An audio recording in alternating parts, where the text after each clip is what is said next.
आज के किस स्टडीज के इस लेक्चर में बात करेंगे पति इतना शक्तिशाली बन चुका है, यानी कि पति को इतने अधिकार मिल चुके हैं कि अगर पत्नी कोई जानकारी छुपा ले या फिर झूठ बोलकर पति के ऊपर झूठा केस कर दे या जानकारी छुपाकर कोर्ट में गलत बात रखकर गलत सबूत रखकर कोर्ट में झूठ बोलकर मेंटेनेंस लेने का प्रयास भी करे तो अब पत्नी नहीं ले पाएगी। और यहां तक कि पति अब पत्नी से कॉम्पल्सेशन के साथ साथ मेंटेनेंस भी लेगा। और बात यहीं खत्म नहीं होती, पत्नी और उसके परिवार वालों को जेल तक भिजवा सकता है। तो चलिए आज के इस स्टडीज के इस लेक्चर में आपको डिटेल में बताएंगे पति के अधिकार क्या हैं और पति इन अधिकारों के अंतर्गत अब पत्नी के विरुद्ध कौन कौन सी कार्रवाइयां कर सकता है और किस किस एक्ट में ये कार्रवाइयां होंगी। और यहां पर अब पत्नी पति और उसके परिवार के ऊपर झूठे केस नहीं कर पाएगी, और अगर पत्नी झूठे केस करती है तो अब पत्नी को सीधे जेल जाना होगा। जय जिनेंद्र, हूं मुकेश जैन। वीडियो को लाइक और शेयर कर दीजिए। चलिए शुरुआत करते हैं और इस तरह जजमेंट्स पाने के लिए दिए गए नंबर पर आप हमें संपर्क कर सकते हैं। सबसे पहला अधिकार पति के लिए जो सबसे बड़ी ताकत देता है वो है आरटीआई का, क्योंकि पत्नी कहीं पर भी जॉब करती होती है और पति को इतना पता लग जाता है कि मेरी पत्नी फला जगह जॉब करती है या फिर उसके पास बैंक का अकाउंट नंबर आ जाता है, और दोनों ही चीजों से पत्नी की इनकम की जानकारी, पत्नी का बैंक स्टेटमेंट या पत्नी बिजनेस करती है उसकी जानकारी निकाल लेता है। आरटीआई पति को काफी शक्तिशाली बनाता है और कानून यह कहता है कि पत्नी कहीं पर भी जॉब करती हो, चाहे कोई प्राइवेट संस्थान हो चाहे वो सरकारी संस्थान हो, वहां से पत्नी की आय का स्रोत की जानकारी मांग सकता है और वो ये कह के डिनाई नहीं कर सकते कि आप थर्ड पार्टी है।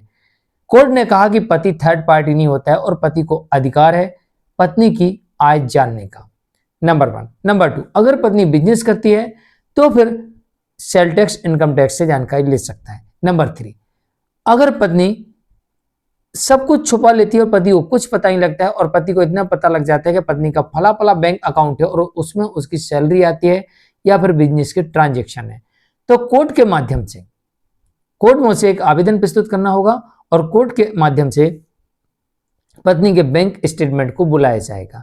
अगर पत्नी ने उस अकाउंट को अब क्लोज भी कर दिया है तो भी उसका पिछले 3 साल का पूरा रिकॉर्ड कोर्ट के समक्ष आ जाएगा और इससे साबित हो जाएगा कि पत्नी झूठ बोल रही थी।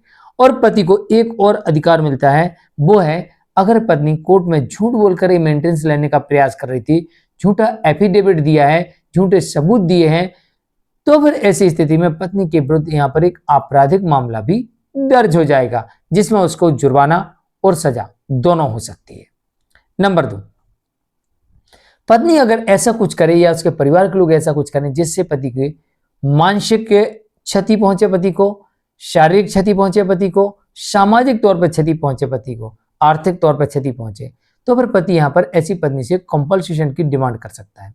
हाल फिलहाल में ऐसे मामले देखे गए जहां पर पति ने पत्नी से कॉम्पल्सेशन मांगा और कोर्ट ने अलाउ भी किया और पति को कॉम्पल्सेशन भी मिला है। नंबर 3,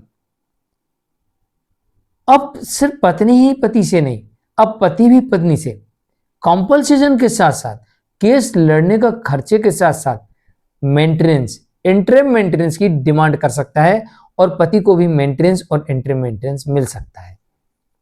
कुछ समय पहले ऐसे जजमेंट्स देखे गए हैं जिनमें साफ तौर से स्पष्ट दिखाई देता है कि पत्नी सामान्य तौर से भी कमा रही थी और पति बेरोजगार था, तब भी यहां पर पति को कोर्ट ने भरण पोषण अलाउ कर दिया है। तो आपके मामले में भी ऐसा हो सकता है कि आपकी पत्नी सामान्य तौर पर कमा रही हो और आप बेरोजगार हो तो आपको मिल सकता है, या आपकी इनकम कम हो और पत्नी की ज्यादा हो, तब भी आपको आपके इस मामले में मेंटेनेंस मिल सकता है।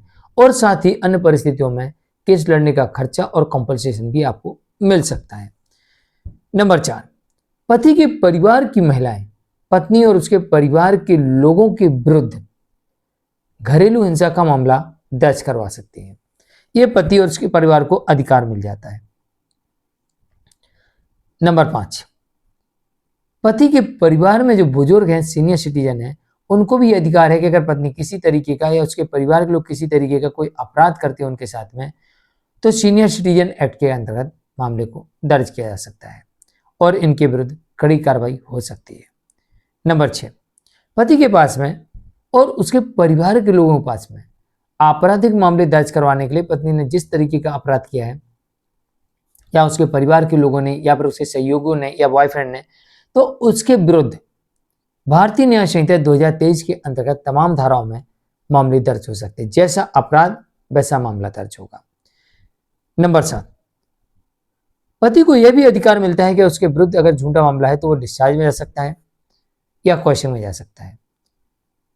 इसके अलावा अगर ये देरी से किया गया है तो पति लिमिटेशन का प्रयोग भी कर सकता है, लेकिन पत्नी के द्वारा किए गए अधिकतर मामलों में लिमिटेशन प्रयोग नहीं होता है। लेकिन 498A या 85 BNS दहेज उत्पीड़न का मामला होता है, इसमें जरूर लिमिटेशन लागू होता है। अगर 3 साल के बाद ये मामला दर्ज कराया जाता है तो कोर्ट इसे रिजेक्ट कर सकती है।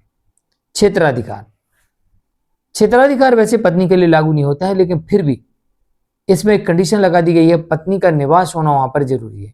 पत्नी जहां से केस कर रही है वहां उसका रहना हुआ पाया जाना चाहिए कि वो वहां रहती है। तो या तो उसके माँ बाप का घर हो जहां पर वहां रहती है, या अन्य जगह जाके रहती है तो उसका रहना हुआ पाया जाए, तब वो वहां से केस कर सकती है। ऐसा नहीं कि वो रहती कहीं है और आपको परेशान करने के लिए कहीं जाकर और केस कर दे।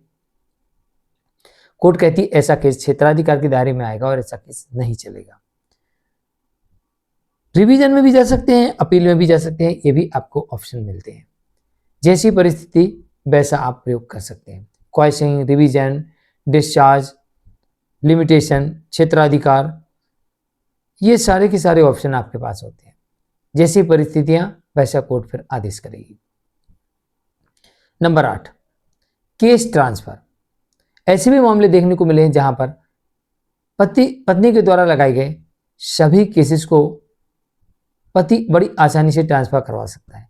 पत्नी के जितने भी केस हैं सारे केसेस ट्रांसफर हो सकते हैं। तो ऐसे कई मामले भी देखने को मिले। और कोर्ट ने एक मामले में ये भी कहा था कि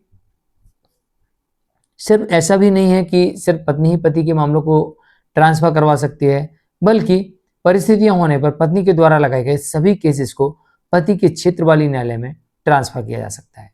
नंबर 2, पति अगर कोर्ट नहीं जाना चाहता किसी वजह से तो वो किसी को पावर ऑफ अटर्नी दे सकता है और कोर्ट जाने से बच सकता है, या फिर कोर्ट में एक आवेदन प्रस्तुत कर सकता है और उस आवेदन के अंतर्गत, जो कि पहले सीआरपीसी की धारा 205 में हुआ करता था, अभी ये BNSS में आप सेक्शन देख सकते हैं जो भी बदल गया होगा, इसके अंतर्गत हाजिरी माफी के लिए आवेदन प्रस्तुत कर सकते हैं। नंबर 10, पति के पास ये भी अधिकार है कि वो मैट्रिमोनियल केसेस के दौरान आउट ऑफ कंट्री भी जा सकता है। ऐसे केसेस देखे गए हैं कि अगर पति पढ़ाई के लिए या जॉब के लिए आउट ऑफ कंट्री जाना चाहता है तो कोई दिक्कत नहीं है, उसे जाने की परमिशन मिल जाती है। तो इतने सारे अधिकार पति के पास होते हैं। नमस्कार।